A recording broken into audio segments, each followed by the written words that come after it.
Welcome to the More Questions Than Answers podcast. My guest today is a one-man creative engine. You've heard his voice across radio, TV, and some of the biggest brands in the country. He's a DJ, producer, creative director, and filmmaker. This is Kacey Baker. Okay, so Kacey, welcome to my podcast. It's called More Questions Than Answers. The premise is I'm talking to industry people and having the conversations that I've been fortunate enough to have, over coffee and, get to hear all of these truths. But I think one of the biggest thing that people miss when they're navigating through the industry is because they may not have access to amazing people like yourself. They don't get to have these conversations. So, yeah. So, the whole premise behind More Questions Than Answers is I'm having conversations with people in real time, visibly, but also, combined wise, there's so much knowledge in the industry. It's not about people preaching about how the industry is. It's about finding better questions. Okay. So, More Questions Than Answers is our quest to find the best questions. Absolutely. So, for the uninitiated, Kacey Baker, I've got some notes here, so please excuse me. So, dance music DJ, radio producer, voiceover artist, filmmaker, superstar mega mixer, creative force, all of the things. Wait, I've got a quote. The world's best mega mixer from Carl Sanderlands. You started with Wild FM, with the Wild Cities, Today FM, Kiss FM, headhunted by Justin Bieber's management. You've had a bit of a all-star career for people that don't know you. But yeah, welcome. Oh, wow. I feel old now. Yeah. To have gone through all that, you have to be a certain age. Yeah, it's been exciting. It's been fun. It's been a ride. If you told me when I'd started that I'd be sitting here with you and you'd be listing some of those sort of career beats off, I would be like, no way. This is just the top line list as well. I could literally go through. You're one of these people that I've been fortunate enough to know. I think we time-stamped it before for over 25 years now. Yes, and you were rude to me. I remember. You gave me... I remember. No. But I've won you over. How was I? I won you over. You were too cool for school, I remember. No way. The way I remember it is, so I met you 25 years ago. I would have been 19, and it was set up. I remember our mutual friend, JT, was like, JT, yeah. KCB's in town.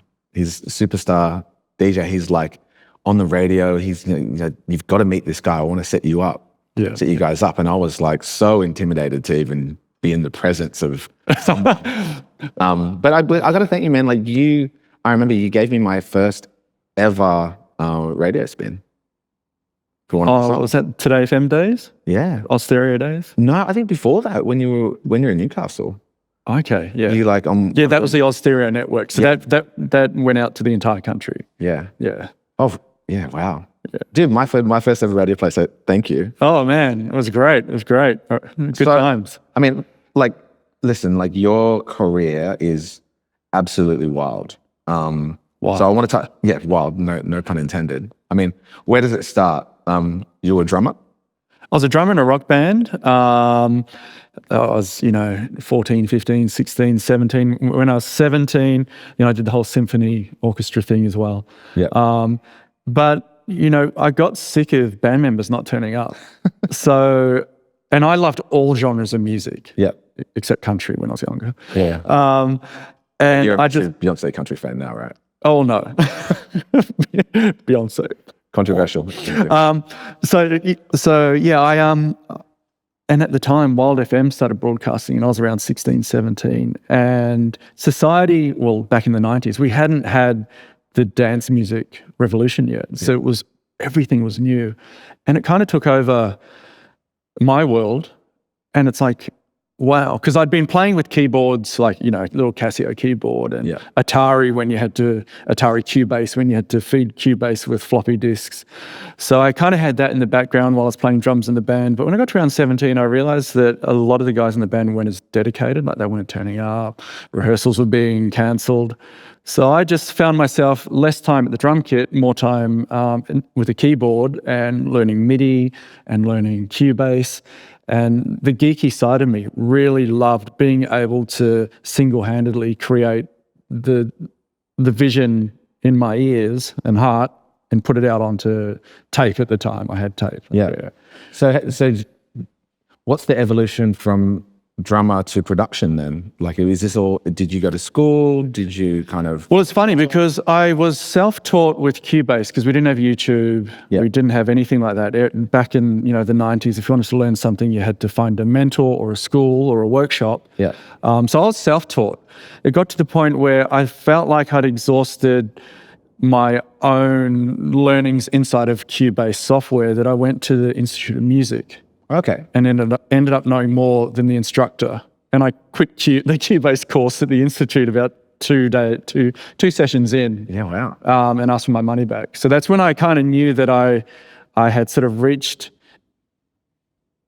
somewhere in my personal career, which was going to take me, somewhere professional. Yeah.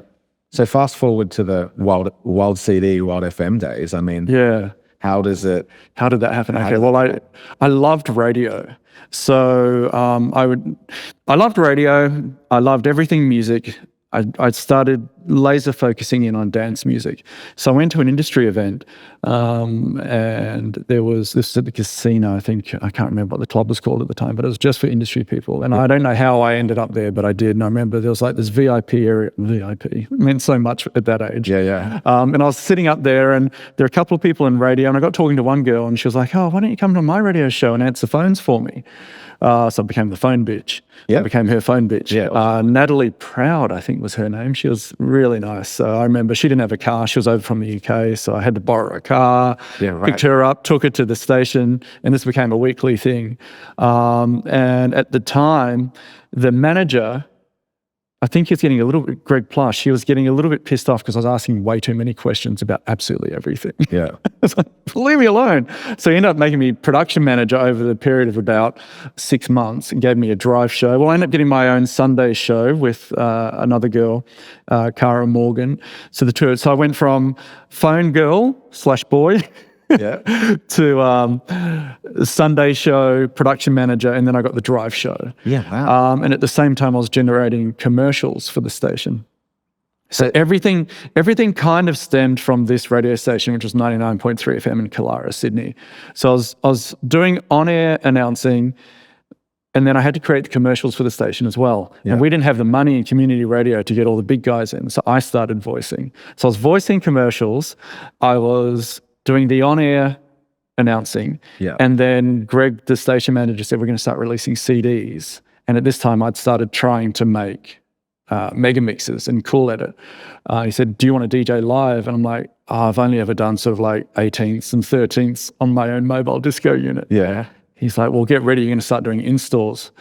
And I was really nervous. Like the night before, I started lining up all the intros and outros mathematically and on my song list. Like I couldn't play on the spot. It had to be sort of pre-rehearsed and, mathematically pre-rehearsed because I was pretty new to it. And I was 21 at the time. Yeah. I think 20. So in the matter of like the space of about this 6-month period, it all just took off where it's like 99.3 FM with Greg Plush was this hub which kind of gave me an artery into each of those three things. Yeah. The production I was doing on my own. But it's weird because being on that community radio station, and it's funny because I used to listen to the Wild CDs. Yeah. A few had come out at that time. And my major ambition was to be the Wild Mega Mixer on one of those CDs. So I was the guy at 99.3 taught me because how to mega mix and use, well, not how to mega mix, but the basics of Cool Edit, right? And how to piece it all together. And I'd called the guy that was currently mega mixing, Diego V, and said, oh man, can you give me some lessons? I love what you do. I want to be able to do it too. And he didn't really want to help. He was polite, but it was just like, basically, no, goodbye. He's done. He didn't want to sort of re-enter the industry. So you took that as, I will become the world's best mega mixer. Oh, you know what? I just, and you know what? At that age, I don't think I ever wanted to be the best of anything. I just loved it so much. I didn't want to do anything else. Yeah. And I think when I see around I see what's happening now, I think a lot of the kids or younger people coming through have forgotten that passion. It's like, because they can see what everyone else is doing on this platform, that platform, these likes, that likes. I've got to be the best. I've got to get that many likes. I've got to get that many followers. It's like, when I'd started, like, none of that existed. So I just loved the music. Like, the music here, here, and here. And that's all I loved. And that's what took me to where I needed to go. It wasn't a social media like rush of any sort. Yeah, I think that's an interesting point. Like the idea, because I remember myself making music in my bedroom, having zero idea how I would ever show anybody, and doing all these things and having zero idea, just focusing on, you know, potentially being the best and someone will find you kind of scenario. And now it's the complete opposite. It's like full visibility. I can see you, but how do you get a chance to really grow? You have to grow in public forum, right? Well, at that time, you know, socials went around. So it was a matter of knowing what was being released by record labels, what was on TV on a Saturday morning, what was being played on the radio. Where do I fit in? How do I become as good as those people so that a label will allow me to become at that level? Yeah. So now, like a producer or creatives, they have an upward linear process in their career. So, for example, a dance music producer will sit there, make their music. You know what they'll do half an hour later? They'll put a sample up online and go, look, everyone, look what I've done, look what I did. Yeah. It's like, we didn't have that opportunity. So we were like, we've got to make this the best we ever can, because there is no outlet. No one will ever know who we are unless they come to a gig. And it's like, we've got to get it to a point where we're up there with the European, or, you know, back in those days, our production and music had to be as, I don't know, not relatable, but it had to have the same appeal as the Europeans which were doing it. And at the time, we didn't have all the synths. Logic didn't even have a sampler back then. So we, one way or another, we had to sort of level up with the European guys so that we would get noticed, it would get a record label, and then our music would get distributed around the world. And when that did start happening, that was kind of like, I just remember being so excited that I'd gone from, you know, playing to little 6-year-olds dressed as fairies in a mobile disco to actually having music released and walking past Sanity and hearing my music play. So what comes first then for you in your career? Production manager of Kyle and Jackie O, Today FM, and being the superstar on-host production manager, or superstar DJ, Wild FM, Mega Mixer, Floor Fillers, all that sort of stuff? Or does that all happen at the same time? How did it all come about? Yeah, but what one kind of comes first? I mean, like, what was the trajectory? Were you? It was being the audio producer and doing all the production for Kyle and Jack and getting that show up, that was secondary. So I had, when I was on 99.3 and I was doing the production for the radio station, I got a call from Central Station Records, and it was Tim McGee who ended up running Ministry of Sound. Yeah. He'd left Central, went to Ministry. At the time when he was at Central, I got the call and he's like, hey, they've been listening to all the stuff you've been doing on the radio, really digging it. I'm paraphrasing, of course. Would really love to, how would you feel about mega mixing a wild CD? And then just something exploded in my head. Like, it's just like, in the movies when you see someone be on their deathbed and just all these memories come back. Like, all these memories came back of me sort of putting wild CDs into my CD player on a Saturday morning and, listening to it in the car with friends and always wanting to do a mega mix on a wild CD. And here's like the man behind it all calling me, asking me, how would you like to? And it's like, don't ask me, tell me, I'm doing it. Yeah. So that was, I just remember getting off that phone call and jumping up and down. Like, it was crazy. And it was a crazy time to get that call. And I remember the process was, they said, okay, let's do a test run. Do a mega mix as a demo. Yeah. See how it goes. So I did that.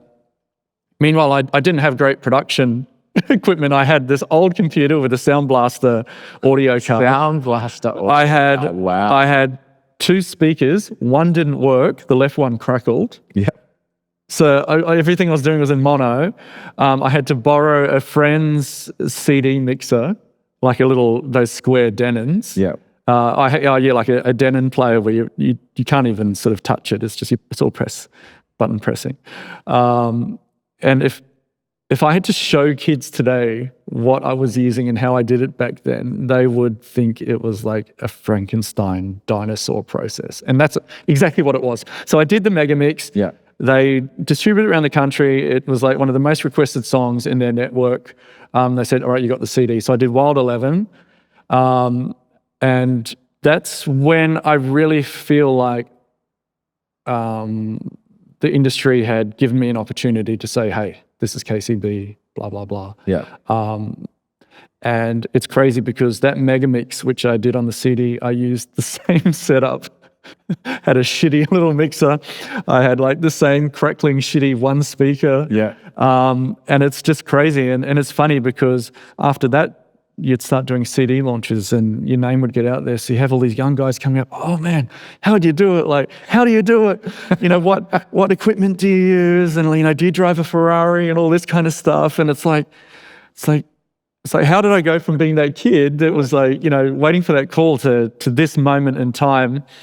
Like in my community, it was great. Yeah, well, I remember like at the time you were releasing mega mixes and releasing music, and this was at a time when there was no visibility on how that happened. It was just like you're a superstar. Like that's the from the outside. Yeah, yeah. I mean, but the great thing about being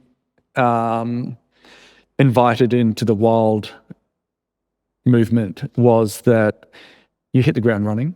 Yeah.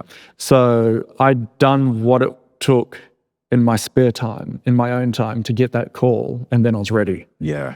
So when they were like, okay, you need to do this, if you accomplish that, we're going to put you on the CD, and blitzing it, like being ready to blitz is what mattered back then. It's like being in a dark room by yourself, not knowing what anyone else is doing, just focusing on yourself, focusing on the music, keeping it here. We're now, if I do the same kind of music production, I don't feel it's here. I feel like it's there. It's like, right. Okay, well, I know what that guy, those girls, that girl, what that band, I know what everyone's doing. Yeah. I know where they're at. I know how many people are favoring their music or their production. I know what they're up to. Yeah.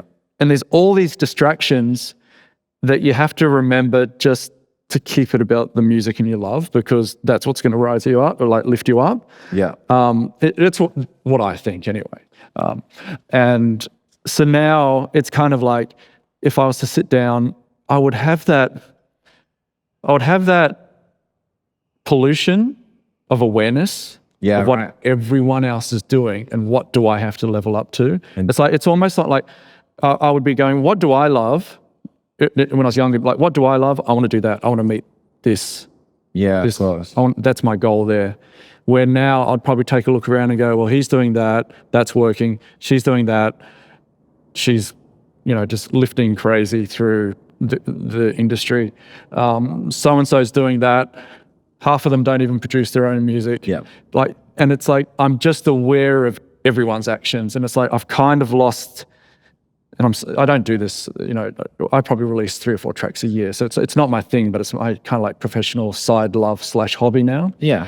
But also with age, luckily, even though I'm aware of that, it's like I kind of let it go at the same time, where over the last 10, 15 years, before I kind of just put the music production to the back, like that stuff really mattered to me. Well, maybe this is a good segue then. So you come out of Superstar DJ, Superstar Production Manager. You're like, was you the first Kyle and Jackie O producer? Yeah. So Kyle, Jack, DB, who runs Kiss FM, myself, and a few others, we all started at Cap City at the Hot 30 Countdown. Yeah. Yeah. So, and from there we went to Drive and called it the Kyle and Jackie O Show. And from Drive we went to Breakfast, and I was the audio producer and voiceover guy. So I took care of everything. Yeah. Sort of on the outside of the show, which was like the preparation, the audio, and everything that people would hear between the songs. And there's a whole lot of other stuff which, you know, I can't say what it is and how it happens, but that's Yeah. I mean, I remember coming to visit you in at both sites. I remember it was in the city first, and it was out at Bondi Junction. I remember every single time I came down to see you, I felt like I'd made it. Yeah. Like, I was like, wow. I'm like, Oh, well, that's it. It's like when what more? Like, I'm here. I'm with like Kacey. We're making music at nights and we're doing stuff. And I was like, well, is this what it feels like? Well, in Australia, if you think about it, back then, like, what did we have? We had magazines, TV, and radio. So when you walk into a national/international radio station, and there's studios everywhere, it's like, wow, this is Hollywood. And you're like, hey, I've passed your demo to Carl. He's going to listen to it. Yeah. We're making tracks, and you're asking me to sing on like stings for radio, and I'm like, what else? I'm doing all of these things. Yeah, fun time. I mean, when was the first time that, I mean, and maybe there might have been a number of these things through your career, but when was the first time you felt like you had made it? Well, it's funny. Every time I transition into the next part of my career, there's always a phone call, and it's kind of the phone call where you feel, well, I felt like I'd made it because I knew the value to come from that phone call. Right. So, for example, the phone call for the Wild Mega Mix, that was probably the first time I felt like I'd made it. But then walking into a store and seeing, my CD and my name and my posters up. We don't have music stores now, but back then, like, that was the first time. In terms of radio, probably, it's hard because I loved it so much. It kind of didn't matter that it was community radio or commercial radio. Right. But having worked in community radio, obviously I wanted to get to commercial radio because I would work all day at 99.3 in community, and then I'd drive home at night listening to the Hot 30 Countdown with Ugly Phil and Jackie O, and then that moved on to Kyle. And then Kyle heard some of my mega mixes, my wild mega mixes, and requested that I fill in for the soul man who was their current DJ at the time. I know that. So that feeling you were expressing about going up with me, I remember the first time going up that elevator to Today FM, and it's like, I was so nervous. Yeah. And I had to drop off my first mix. And it turns out that Kyle was, my biggest advocate. Like, he'd loved what he'd heard on the Wild CDs, and he's like, I want that guy to be on the show. And it's like, from that, they were like, oh, you're also a radio producer. And it's like, yeah. So like, I did the 2 weeks on the Hot 30 as their DJ, and then got a call a few months later. It's like, hey, how would you like to come and work full time with us? And like, that was the second call. So I've had calls in my life. It was like, I've had my Wild call, I had my Today FM radio call. Yeah. So that's when I felt like I'd made it in that phase of my life, when I got that call. Booby trap question. Tell me about Ice Ice Baby. So once upon a time, you released was this like a you and Carl thing, or was this a you thing, or? No. Okay, so how did that come? All right, so for context, for context, you released essentially a version of Ice Ice Baby. Ice Ice Baby, yeah. It's funny because I always wanted to do like what they call new metal now when I was in the band. So I wanted to rap over like, sort of like Linkin Park / Limp Bizkit style, but we never got around to it. So, when it got to dance music, at the time I was remixing. We didn't have Australia's Got Talent and all that. So we had pop stars. So the big show was the pop stars, Bardo and Scandalous. So I was remixing those artists when they went through the season. They did the big TV thing, did the big finale, and then I would remix them. So I was remixing Scandalous, and Tamara was one of the singers.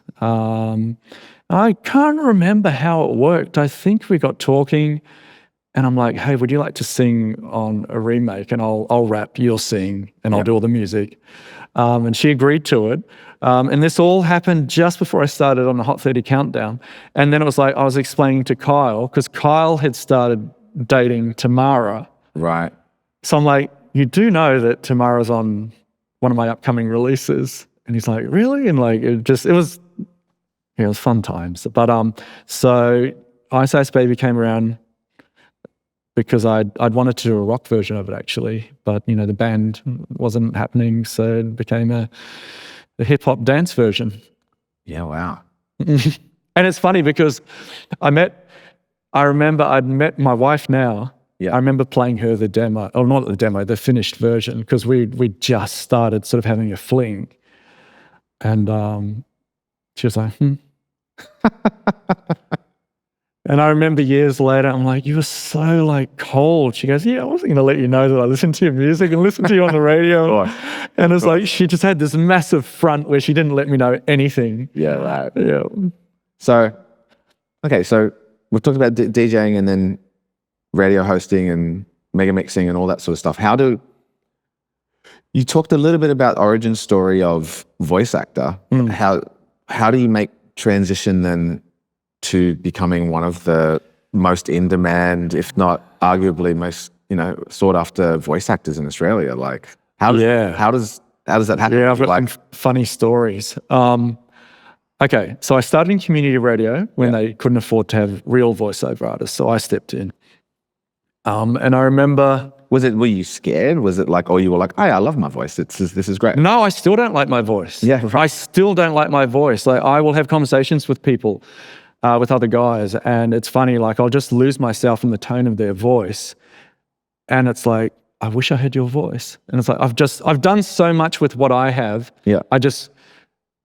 But it's out of, it's weird, because my voiceover agent, she's like, oh, you're always so self-deprecating, like you've done so much. I'm like, yeah, but imagine if my voice sounded like that. Imagine what. No, I understand. It's weird because I hate this is a lot for me to actually talk, because I hate my speaking voice. I would much rather sing, have a conversation and I'll sing. I love my singing voice. I just don't like my actual talking voice.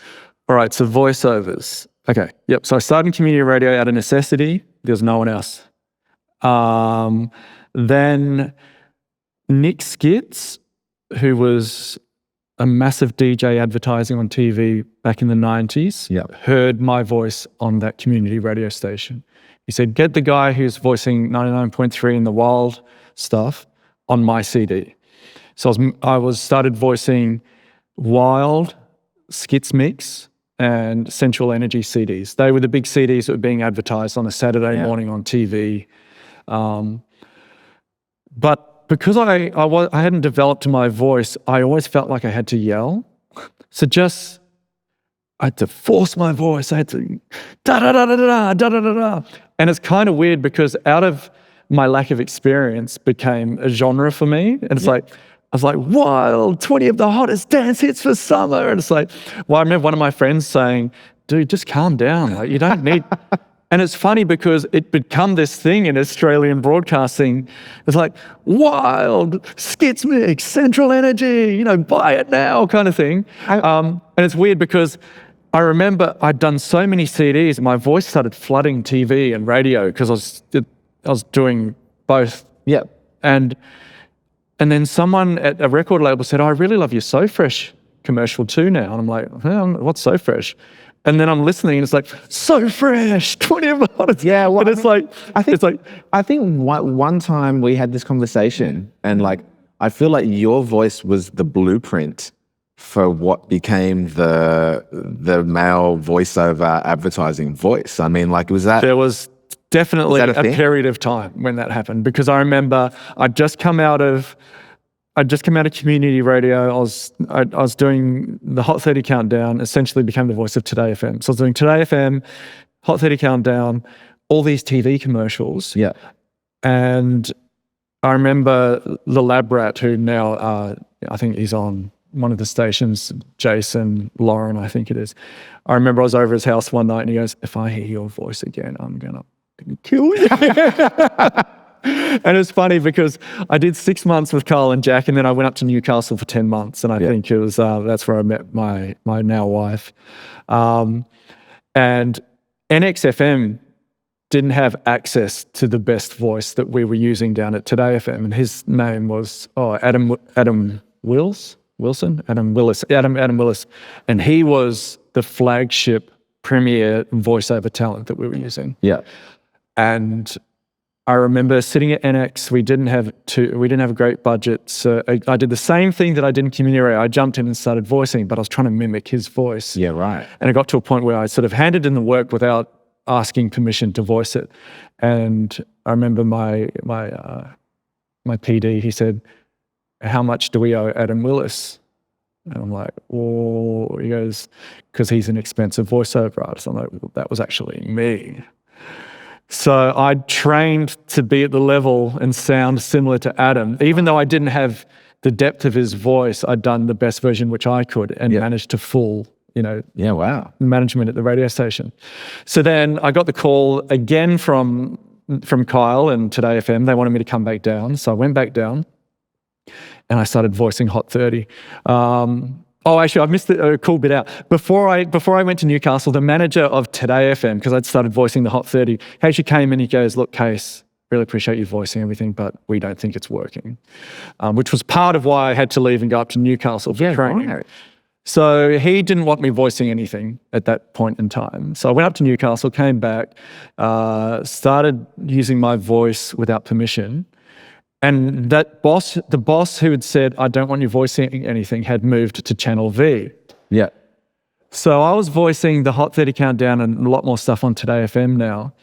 And then I got a request saying, Channel V want the new voice being used on the Hot 30 and Today FM. Which is the guy that said... The same guy that said, thank you, but we don't want you voicing anything, was the same guy that gave me my first TV station to voice. Yeah, wow. Did he know it was you? He didn't know it was me. He just wanted the new voice that had come and started doing the Hot 30 Countdown. So I went from community voiceovers to doing TV commercials, failed on radio, went up to Newcastle, did some regional radio, came back, then blew up on Cap City Radio.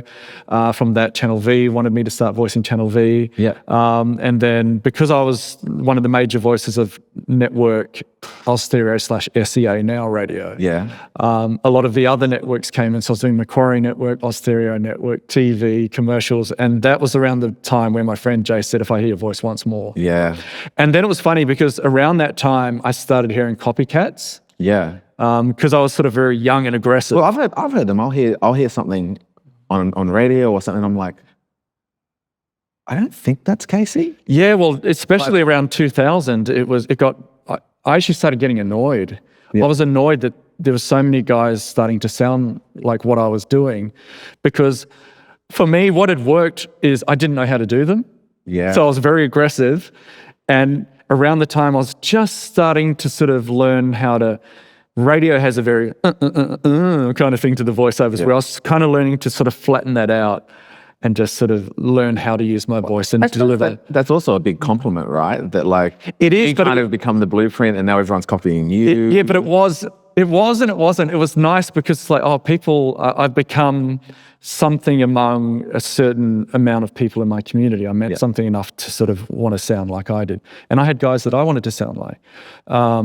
But it's when they did a bad job and my girlfriend or mum would say, oh, I liked this. And I go, that's not me. It's like, how can you tell that's not me? That's so bad. There's a bad version. That's like, I get that. Like some people will be like, hey, I heard this song that sounds like you. And I listen, I'm like, that's terrible. Yeah. Is that what I sound like? And because we're perfectionists, even a syllable, you finish a syllable or like a word a certain way, it has to be done perfectly. When someone else sounds like you but does it terribly and they think it's you, it's like, how dare you think that's me? Yeah, or there'd be a cover singer doing something and I'm like, oh yeah, hey, I thought it was you. I'm like, yeah, it's not me. Yeah. So then from Today FM came Channel V, and then from Channel V, I did Oz Stereo for 10 years. Yeah. And then I went from Oz Stereo to Kiss FM. Yeah. Kiss just started in 2014. So the end of 2013, they called me to voice Kiss FM. So it's one of the proud moments of my voice career, being the very first voice of a station and network. So I did a whole bunch of stuff for them a couple of months before they launched. The TV commercial came out, which was exciting. Yeah. And then from there, I was voicing sort of Channel 1, which was 10 sports channel. It was in there a few times. And since then, I did I moved on to Foxtel. I did Fox 8 for about 6 years and did BBC TV. Yeah. UK TV. And then did Channel 10, got in at Channel 10, did that for a little bit, and MTV. So by then now you've already done so much. Yeah. Like you've had an established career. When does the video producer, director, creative video, when does that kick in? So that kicks in. That kicked in at the same time just before I started voicing Kiss FM in around 2010. Right. Because I remember everything was going so smoothly with Today FM because I was working remotely at that time and that wasn't a thing. So I just dropped like 20 grand into building my own new studios. Right. And for me back then, that was a bit of money. So I was really excited about it. And, the head of Oz Studio called me. He's like, how's things going? I'm like, yeah, great. I've just built my studios. I've got, it's like a major studio and I've got 2 pods for editors and blah and a voice booth. And he goes, oh, we've got to let you go. And like, because I was on a retainer. Yeah. And I'm like, really? And he goes, yeah, sorry. I don't know. They had their reasons. Yeah. And I'm like, wow.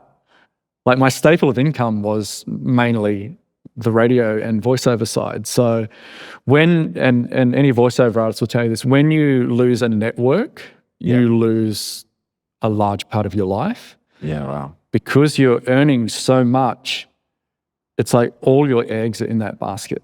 Your lifestyle starts revolving around your work and your income. Yep. So I remember for the first time in 10, 13, 14 years, I didn't know what to do with myself because community radio didn't exist anymore. Like I wasn't part of it. So my whole life had become commercial radio. So when I got that call saying, thanks, but no thanks, it was literally before Christmas time. Like I had no money, I had nothing. Like I didn't even know how I was going to pay rent because the money that I'd saved went into the studio. Yeah. And I just remember saying to my wife and my mum, dad, and sister, and those closest to me, I don't know what to do with myself. And my mum and dad were like, well, what did you want to do when you were younger that you didn't get into? I'm like, well, I always wanted to do film, like make movies. You don't seem like a person that does things in halves though, like, right? Like, so, the music career goes to like, okay, it's huge. The mega mixing is there. The voiceover is there. Like you're working for all of the biggest clients. I mean, like, so do you kind of go, oh, I want to start, just shooting things? Yeah. Or are you like, I want to be like the director? No, it was, I remember saying in 6 months from now, I want to be directing one of Guy Sebastian's music videos. Yeah, right. 2 years later. Yeah. 2 years later, I still hadn't. Yeah. And that's when I started realizing that film is like no other creative. Well, I guess nothing is like anything else, but because I'd risen and made sure that I'd become successful very quickly within the decision making that I'd made in different industries up until that point, I'd risen very quickly. Yeah. And it was near impossible with film. Like it's like every door closes that you knock on. And it's funny because I remember it just never took off. Yeah. Like you're always doing little corporate jobs.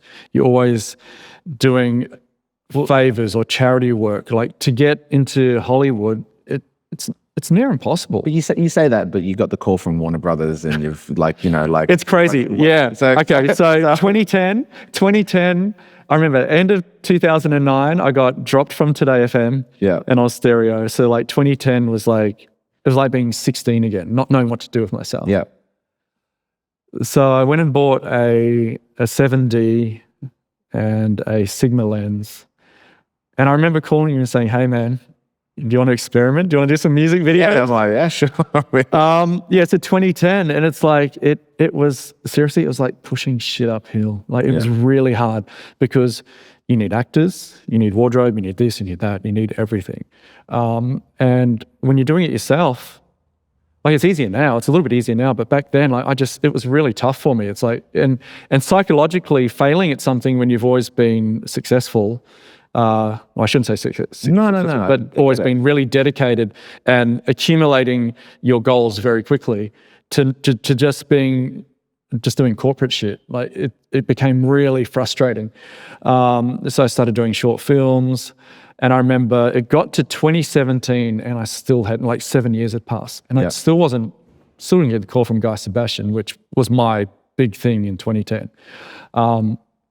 So I got to around 2015, and I just got all my friends together and said, okay, let's just do a fan film of like Superman, because I'm a huge Superman fan. Yeah. So I did that, and I remember we shot it, we put it up online, and at the beginning I wrote, "Dear Warner Brothers," I put this up on YouTube, hoping that they'd see it. I said, "Dear Warner Brothers, this is the only way I can get your attention. Huge fan, would love to work for you guys. This is what I've done to show you what I can do." And I put that up, and it's only about to reach 1 million views now, because it got shut down in every region except America because of all the music that I'd used. Yeah. So Sony had because of Sony, they didn't want the music playing in all these territories. So it only played in America, and it's only about to hit 1 million views now. So it didn't do what I thought it would. Yeah. Because there's very few fan films of that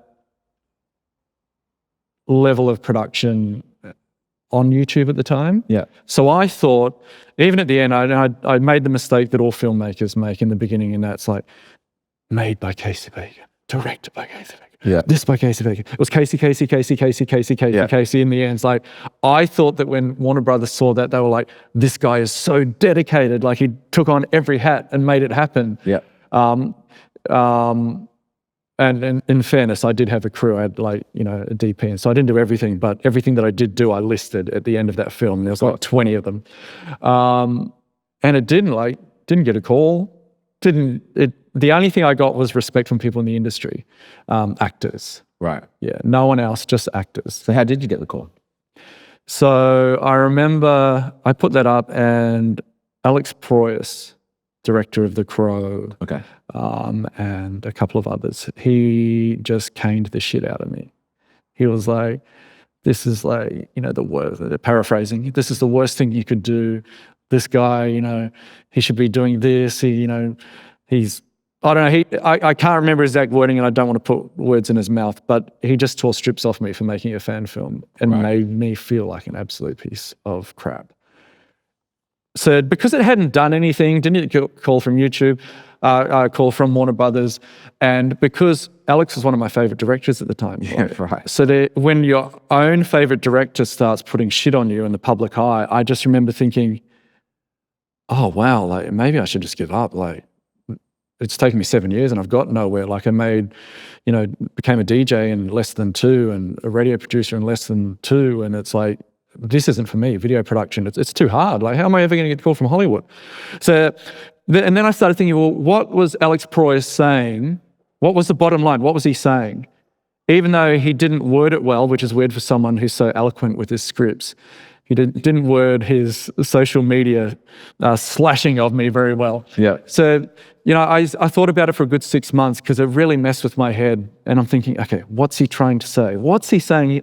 And what he was saying is, if you want to make a name for yourself, do what you love. Don't copy other people. And then it hit me. It's like, oh my God, I'm watching YouTube, I'm watching movies, and I have to go back to Kacey, little young Kacey that was playing the keyboard and using Cubase and just finding what I love and just staying within my psyche and my love for the craft, instead of trying to do what everyone else is doing. So I'm thinking, okay, well, what do I love? I love comedy and I love horror. Well, my wife was getting me into horror. Yeah. So I thought, you know what? No more fan films. Alex Proyas is right. So I started focusing on what I wanted to do, regardless of what the industry was doing or what other people were doing or what I saw other people doing well with. It's like, okay, what do I love? And shut everything out, just getting laser focused again. So I ended up writing a horror film, a short film. Yeah. And we shot it. I had it in post, and I sent it to Warner Brothers via email saying, hi, this is who I am. I know this is crazy, but I thought, would you guys be interested in some way working on this, in, getting some post-production done or something? And it was the craziest thing, like, to do that and think you'll get a reply. Yeah. And I remember waking up a few mornings later and checking my phone, and there was an email from, like, it had Warner Brothers written on it. Yeah. And I just remember my hands started shaking. I'm like, oh my God, I'm too scared to open this. And I ran out to the kitchen. My wife was already up. I'm like, oh my God, Warner Brothers have replied. And she's like, open it. I'm like, no, because they're just going to be like, yeah, thanks, but no thanks. Yeah. And I just remember it was pretty much along the lines of, hi, Kacey, thanks for reaching out. We watched your film and we would love to take part in something. It was something like, I just remember we would love to. And I just remember thinking, can I swear on this? Yeah. Holy fuck. Like, Yeah. no way. Like, Warner Brothers have written back to me. Like, I'm just a guy on the Central Coast, with nothing. Yeah. And like, yeah, we'd love to work on your film. I think that's what it was. We'd love to work on your film. And it's like, and that was, even though it wasn't a call, that was like my next /call that I knew that now I'd kind of done something and it was enough to propel me in my film career. So I sent it over and they did some work and sent it back. And because I didn't have a lot of money, what they'd done is they'd worked out a fee where they were being compensated, but it was in my favor. Yeah. And that led to me going over 2 years later. So I went over and they let me walk around the studios. They gave me a tour. They took me around in the cart. Yeah. Walked the halls. They gave me the star treatment. It was just really beautiful. And I think they put it on because they knew I'd come from Australia. Yeah. And I just remember thinking, wow, like my own people in my own country are so, like, oh, don't come near me. I don't want you to do better than what I have. Yeah. So it was very hard in Australia to sort of lift up through the community because everyone is so scraping themselves to get places that they don't want to help other people that become a threat. So like being given the star treatment from Warner Brothers, it was like, oh my God, like I'm walking around the set of Warner Brothers, free reign with like a VIP lanyard. Yeah. And I'm like, because I remember saying to the lady there who said, why don't you go for a walk? I'm like, where? She down the hall? And she said, no, go for a walk. I'm like, to the car park? No, go for a walk. You've got your pass. Go for a walk around Warner Brothers studio. Like you see people do the tours. So I was walking around and I'm like, oh my God, like this is insane. This is absolutely insane. But that was 2 years ago. So I did get the call from Hollywood, but this is another story. I don't know if you want to hear it or not. Okay. All right. Because things were going so poorly from 2010, come 2015, my wife and I, she fell pregnant. Yeah. And because it was so taxing trying to make it work and not bringing in a great income, because that's what film is. It's like you're just always trying to make money elsewhere and blow it in film and camera gear and everything to be self-sufficient.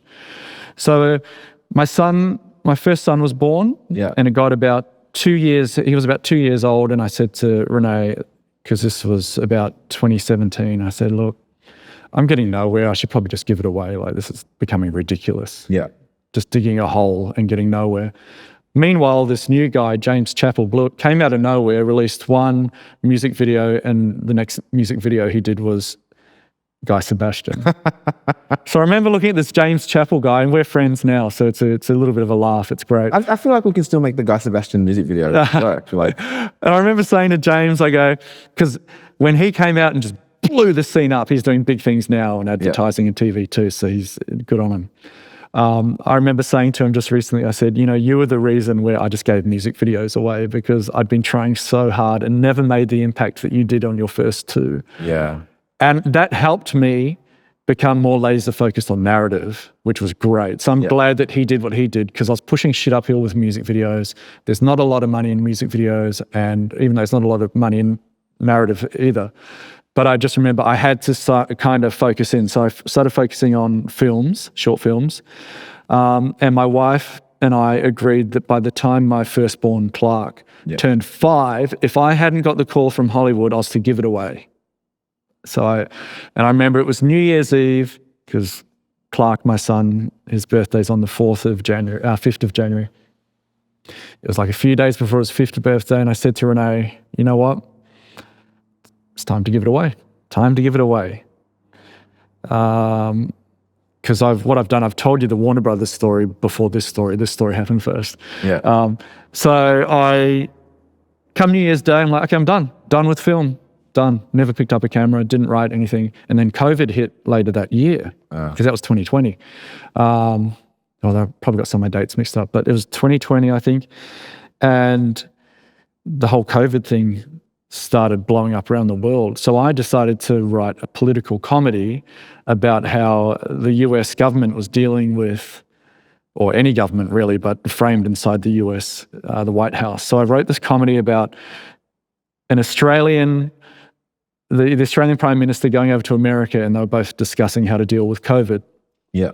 And getting that film up and running was an absolute shit fight, because so many people were telling me, you shouldn't do this, it's crazy, there was swearing, it was obscene, there were a lot of C-bombs, but half of it was like a premium drama which you would see on Netflix or, high quality TV.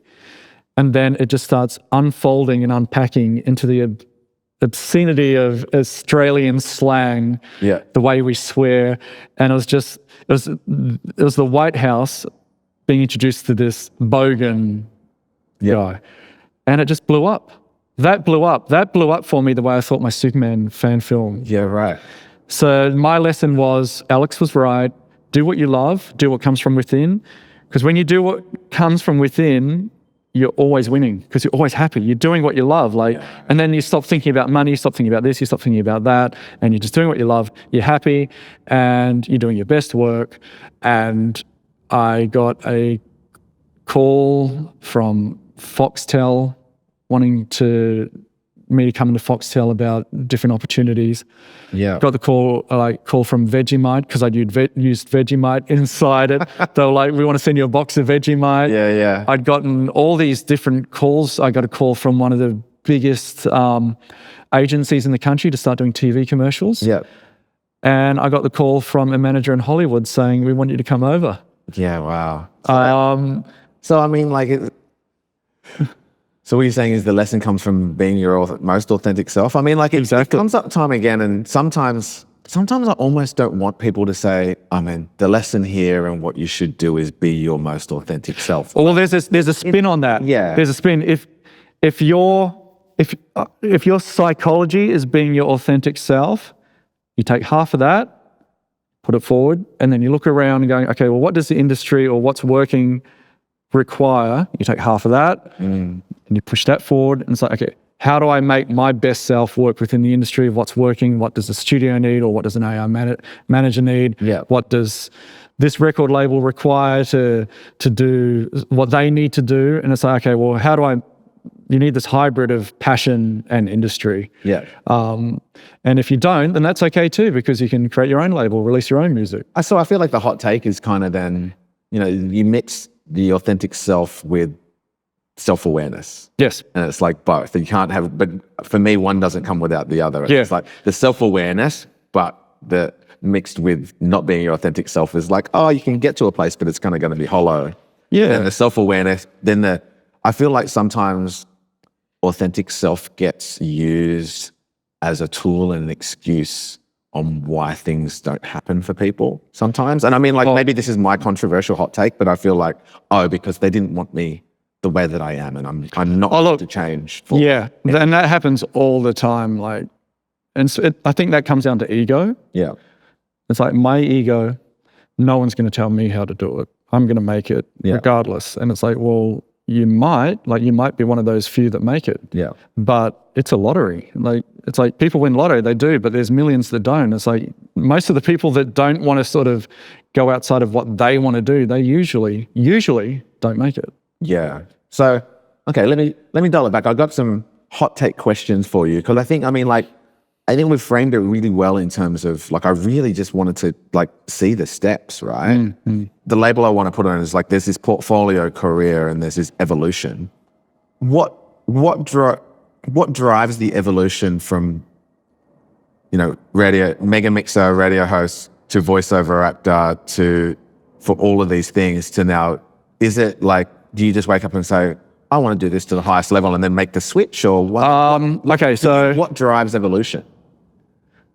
It started out as passion when you're young, because that's all you have. You have time and nothing else. You've got all the time in the world, and you develop your passion. Yeah. I think as you get older, your whole world is fun and passion when you're a kid. And then the older you get, that window and sort of sphere of ability to do what you want, when you want, and how you want starts closing in. Like there's work, there's relationship, there's bills, there's scheduled with, you start having kids, you're only available this amount of time. You have this time to do what you want, and then you have to manage that time with keeping time for your wife and your kids. So that's wavering. Yeah. It's like, it's okay to be a 24-year-old saying, just do what you love, nothing else. And it's like, when you get to an older age, it's like you've got this little, instead of all this, you've got this, you've got to make it work in here. So there's also a point of necessity, and inside it's like, how do I move forward, showing up for everyone else, but also myself. So when I moved from music to radio, that was they kind of played with each other. So I was lucky, but moving from voiceover artist started, that was from radio, but then that started making more money than radio. So then I just kind of ditched radio around the Kiss FM time, because I remember there was only so much money for the shows that I was doing that I thought, okay, I'm not going to do Kiss FM anymore. I'm just going to focus on voiceovers and film. Yeah. So voiceovers were bringing in the money, but then when film started, when I started believing in myself again after those 5 to 6, 7 years of failure, that it's weird because I've had opportunities which I've had to pass down. Yeah. Because when I got the call from Hollywood, Channel 7 called 2 weeks later saying, we want you to be the new voice of Channel 7. Right. Which was okay because the world had shut down. So it's like, well, do I take my chance with Hollywood and hope that when we come out the other side and everything opens up again, there's a place for me? Or do I do the good thing, be a good husband, be a good dad, take the job at Channel 7, it was only for 1 year, and just bring the income while everyone else is losing their job. So I chose 7 and my family over Hollywood at the time. But then I remember saying to my manager who'd signed me in LA, I'm like, okay, just 1 year. It's only going to be 1 year and we'll see what happens. 1 year became 2, 2 years became 3. The money was very, I don't know how to frame this. It was great money. And when you have a young family, like that started fueling me. The money became, I'd sort of put my love for film backwards and sort of took the money instead.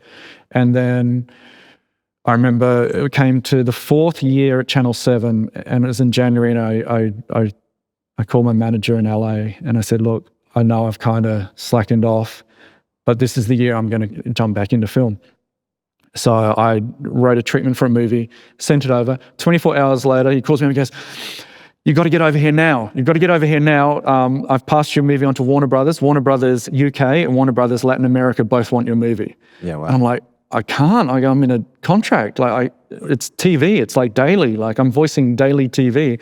There's no way. He goes, what's as soon as you can get over here? I'm like, probably April. He's like, okay, we'll see if we can make that work. April came. The opportunity had passed. Yeah, right. And I'd also had opportunities to direct a Netflix film. Had to pass that up. So I asked for some time off in April. Yeah. I went over. Now, the funny thing is I was currently voicing Kiss FM and Channel 7 at the same time. So I had the 2 major #1 networks of each industry as they were my... So it seems like a lot of competing priorities. Yeah, it was. So I had... I was voicing Channel 7 and Kiss FM at the very same time. I remember I took 1 week off to go over to LA, and that's when I went to Warner Brothers. And the week before, my agent said, look, I've got some news from Channel 7, they're letting you go. Yeah, right. And I'm like, that's okay, because I had 2 contracts with them. So, well, I've got 2 contracts. She goes, no, both of them. And I'm like, wow, okay, that's okay, because I've still got Kiss FM. So I went over, did my thing, UTA, United Talent Agency, there's 2 major agencies, and the 3 in the world, CCA and I think William, whatever the other one is, I can't remember. Yeah. So I got a meeting with them. My manager, Larry Robinson, got me a meeting with UTA. And I didn't know who UTA were at the time, so I was like, yeah, okay, cool. Yep, yeah. And I was driving in his car and he goes, look, don't say anything if you're on speaker. He goes, and if they just say they're not interested, don't worry about it. Like, there'll be opportunities. And he goes, oh, I've got Kacey Baker here. He's from Australia, and I'm sitting there like quiet, and he like these big American voices. It was so exciting, and he's like, so would you be interested in meeting with him? He's here, this week. He's doing something at Warner Brothers, and he's got like a show that looks like it's about to go forward with Paramount Plus in Australia, which fell through as well. So at that point in time, I had a great little sort of portfolio of work, and he there was silence, and I looked at Larry looked at me, and he goes, yeah, okay. I'm like, yeah, it's like, got this meeting with UTA. Turns out in that week, he couldn't fit me in. Yeah, right. So he goes, so I went back, 2 days returning back to Australia, we're on a Zoom. Yeah. And I got a movie that went into finance with UTA. Yeah, wow. So, and it's funny because I remember the day he told me that we were going to, about UTA, I was sitting at Hard Rock Cafe in Hollywood, and I started looking it up on my phone. It was like Will Ferrell, James Gunn, Harrison Ford, Johnny Depp, all these big actors, and everyone is like, oh my God, I'm going to be on this website next to all these guys. And not only that, I found out a few days later they're going to fund my film. Yeah, wow. And 1 week later, the writer's strike hit. Oh. 1 week after that, Kiss FM came to me and said, bad news, we're letting you go. I had lost all my income. I'd lost Channel 7, I'd lost Kiss FM, and I had lost my film and my signing days apart from each other. And I had literally lost everything. I was on a major high, and my manager's like, that's all cool. That's all we said. When the writer's strike blows over in a couple of weeks, we'll pick it up. That lasted all year. The writer's strike lasted all year. Come the other side of the writer's strike, the deal was off. They were managing risk, and they weren't going to take risk in an up-and-coming emerging director. So, I mean, so this thing is just a constant evolving thing for you. Film is hard to crack. It's one of the hardest things. And I'm getting to the point now, I'd had all these green lights and opportunities with different Warner Brothers projects. I'd had something come and go with Netflix, and I was locked into 7, so I couldn't do these things. And now it's like, I feel like I've just got to go back to what I should have done 7 years ago, and that's just shoot my own film on a Sony FX3.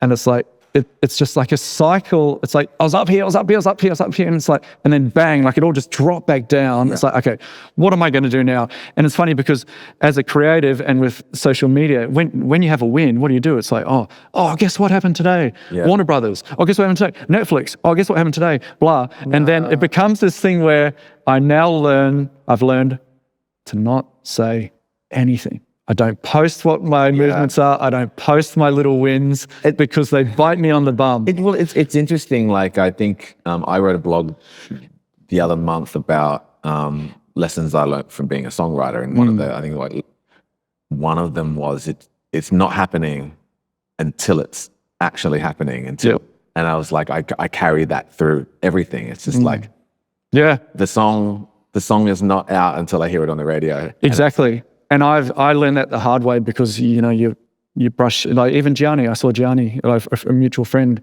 He's like, oh man, you're doing the Hollywood thing, yeah? And it's like, yeah, it kind of didn't happen. It didn't happen. And it's like you meet up with all these people, and then when things don't start happening, it's like you start losing your credibility with people that wanted to sort of feed off you. So there's a whole bunch of people that started coming in and flooding my world and were always there. And it's not everyone, so everyone who's watching this, I'm not talking about you, but there were people... Definitely talking about you. No, there are people that sort of want to be part of your world because they know that when you lift up, you'll take off, you'll take them with you.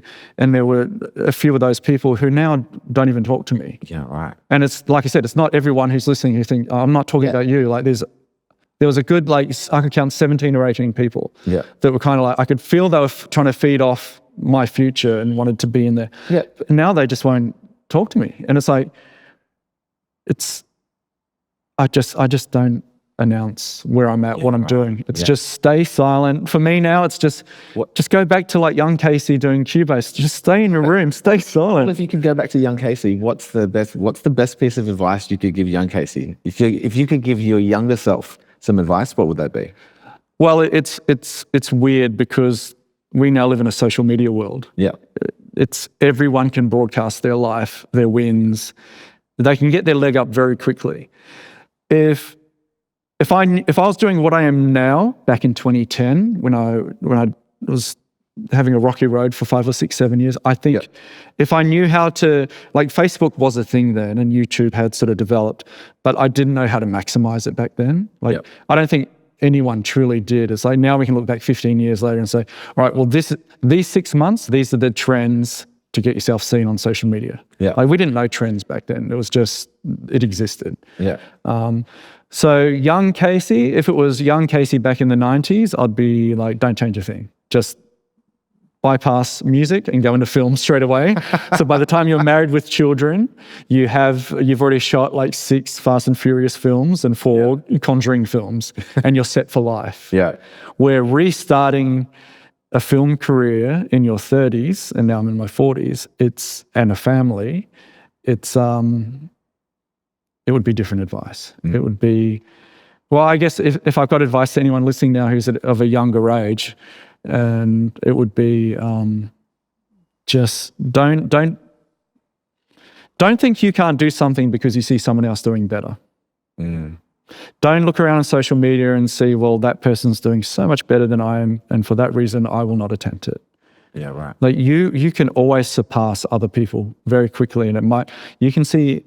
I've seen it in the film industry. I've seen someone who looked like they were on the verge of always getting, and I'm not talking about myself, always on the verge of that break, talk down to people that have surpassed them and now have movies in the movie theaters. Yeah, right. So it's like, be kind to everyone, and just believe in like your path. Like just don't broadcast every small step. Just stay quiet and smash the scene when you actually make it. But then you'll get other people that say the absolute opposite because they're utilizing today to build that brand. Well, what I find interesting about, because I'm really, really big on building community, and what I find interesting about all that sort of stuff is that it's the collective voices, and I'm trying to find better questions, and I'm trying to find the right questions to ask all of you guys to be like, how did you build your career trajectory? Because I don't think there's one path. There's there's so many individual paths. And I'm sure if you plucked a guy doing very well in America and had him sitting next to me, he would be saying, no, I use social media. It's because I did social media that I made it. Where for me, it's like, well, I haven't made it, and I tried to develop through social media and it hasn't worked for me. Therefore, I don't want to do it that way anymore. Yeah, totally. What do you think is like for you? Oh, sorry. But on that, I got the call from my LA manager because of social media. So maybe in hindsight now here, sitting with you discussing this, I did finally crack social media. Yeah. In fact, I did. Yeah, because it's all coming to me now. Thank you. So I got the call. From Hollywood because my political comedy had blown up over COVID. So I did. I cracked it. Okay, well, maybe I'm learning things about myself now here with you. I'm glad. But I'm glad I can make that happen for you. Thanks, man. That's all you.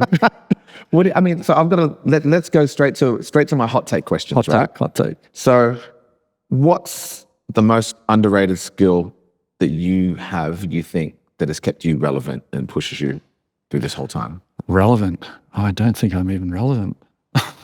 So I would to be successful and relevant. Okay, I think. Well, maybe with the industries that worked for me, the biggest skill was, I think, and I don't know if this is a skill, but putting the effort in when other people were partying. Like I would always be working at my desk or my workstation or my computer. Like I think it was just being like 100% dedicated. Yeah. Without being dedicated, without wanting anyone's validation or approval. It's just, I don't know. That's probably not a talent. That's probably just a process. But No, I'm here for it. I'm not sure. Okay, I'm going to fire. You with me? Yeah. Let's go. So this one's an interesting one for you. In 2025, Yeah. Does radio still matter? It's a very hard question, and I think the industry itself is asking the same question. Yeah. I know, because I've been there. Last year, myself and hundreds, and if you probably, investigate through the entire country, thousands of people got let go in radio. Yeah. Last year alone, because we don't have the audience we once did. We don't have the advertisers we once did. And it comes from the top down too. And it's like, when you look at in radio, what do? We play music and we play ads. Yeah. So music has been eclipsed with streaming services, Spotify, YouTube Music, Apple Music.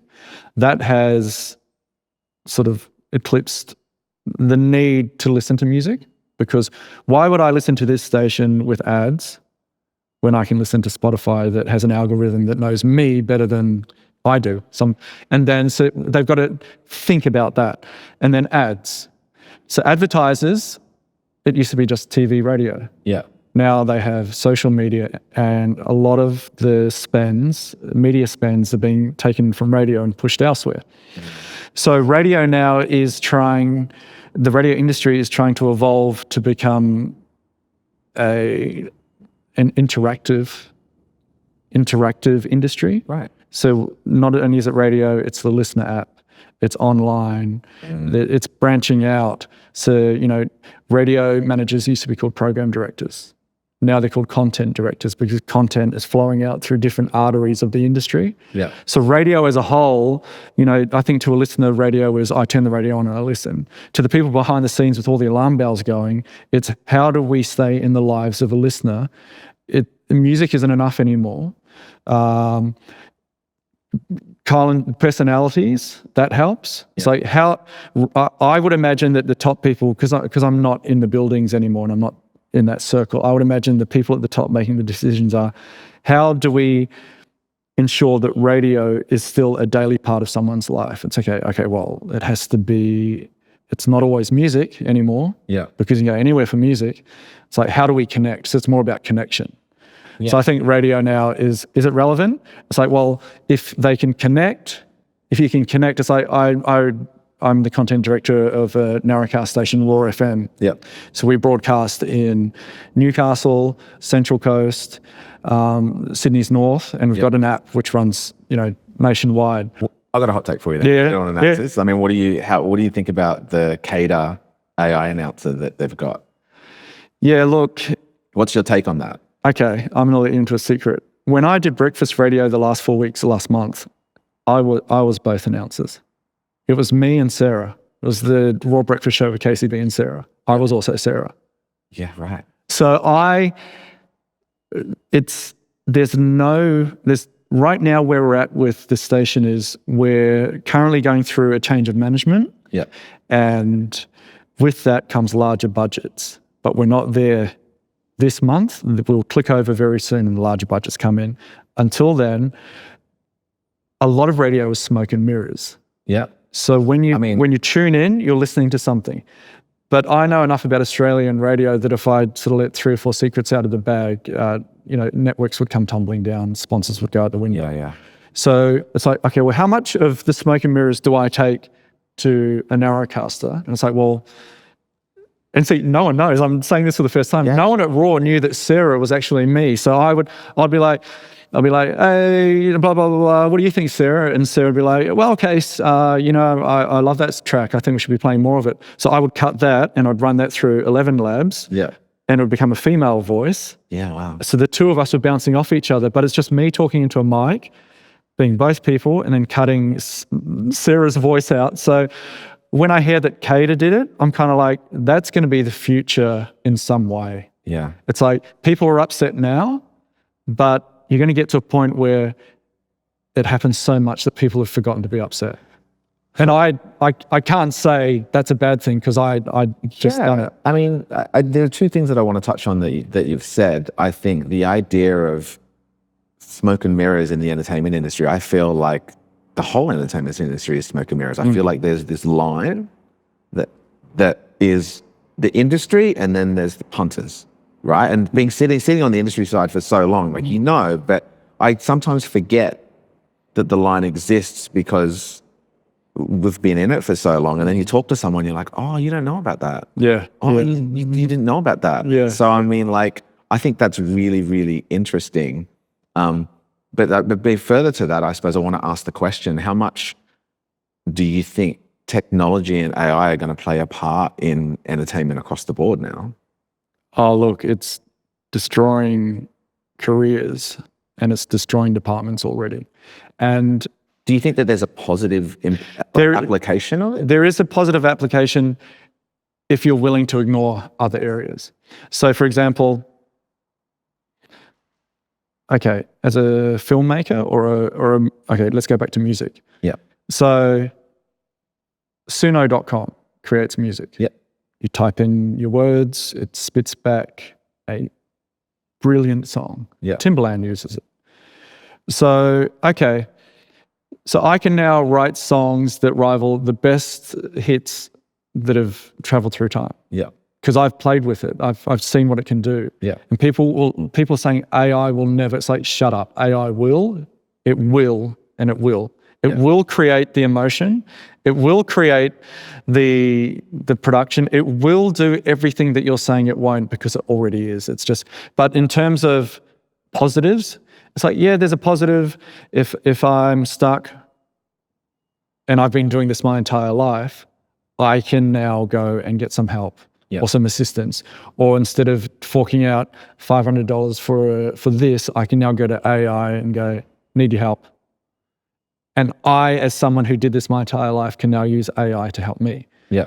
The flip side of that is people that have used my services or need me to produce a song or remix or record vocals, everything that I'm using AI to help me with, they can also use AI to replace what I've done for them, but it also replaces me. Yeah. So now you can have your grandmother, you can have someone who's picked up a phone for the first time, 3 minutes later create a song that is radio worthy, which could have taken you and I, 2 days, 2 weeks, 2 months to complete.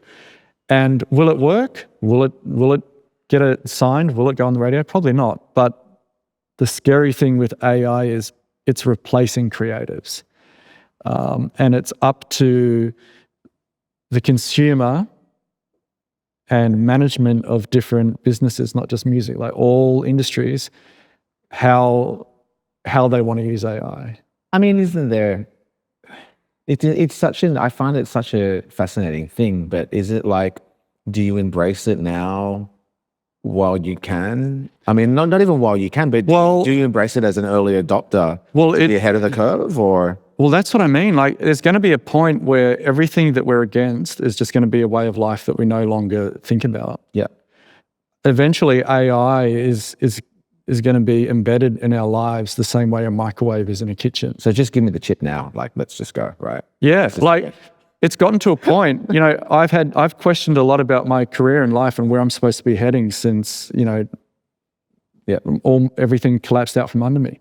And I've been looking into AI, like, believe me, I've been looking at what can I do with AI so that in 20 years from now, like, it's a gold rush. Right now is the gold rush of AI. Like, people know about it, they know what it does, but I think 30 years from now, everyone will have their own chat GPT. Like, those large language models will be personalized. Everyone in the world will have their own. They won't be using chat. So it's like exactly what you said. How do we use it, and how do we sort of become the pioneers of AI? And it's like, I've got ideas of my own, and yes, I will be using it in ways where I think it helps people instead of eradicating creators. So I'm steadfast running out of time here. Okay. I know, because our chat has. Sorry, I've talked too much. No, it's been amazing. Let me finish with one question for you. Out of all the roles that we've talked about, so DJ, producer, radio, voiceover, movie producer, what is the one that feels like the realest you? I think making films, because when you write a script, it's like writing a poem or writing a song. Yeah. It's like the way you're feeling and what you have to say. You know, you consume the world, you process it, and then you sort of express it back out into a script. Yeah. And then the actors, they act it out. And I think that's what I love most. And the fact now that where I am in my life, I can bring my family in, my children, if I want, they can act. Yeah. So I just think that's a nice option for me going forward. And I think with the music sector I was in, there was a lot of ego. Yeah. And I'm at the age now where none of that, I don't want to be a part of that. Yeah. I just want that out of my life. No ego, no gatekeepers, just pure. No, I passion. just want everyone to be happy, healthy, and do what they love. Dude, thanks for jumping on with me. I think we could literally sit and talk all day about this stuff. I mean, like, considering we've never had an intelligent conversation in our life until now with cameras. Yeah, I know, right? There's no like toilet humor or like all the, yeah. No, dude, thanks for being part of this whole journey. I mean, like I said, I'm just on a mission to find better questions, but also like I feel like I learned so much, and I always learn so much talking to people about their creative journeys, and like just want to kind of do that in public forums so people are like, oh, like, yeah, wow, like you've done all this, like I want to find my own questions that I can ask you to like, hey, share it with me. So thanks so much, man. I appreciate it. Legendary.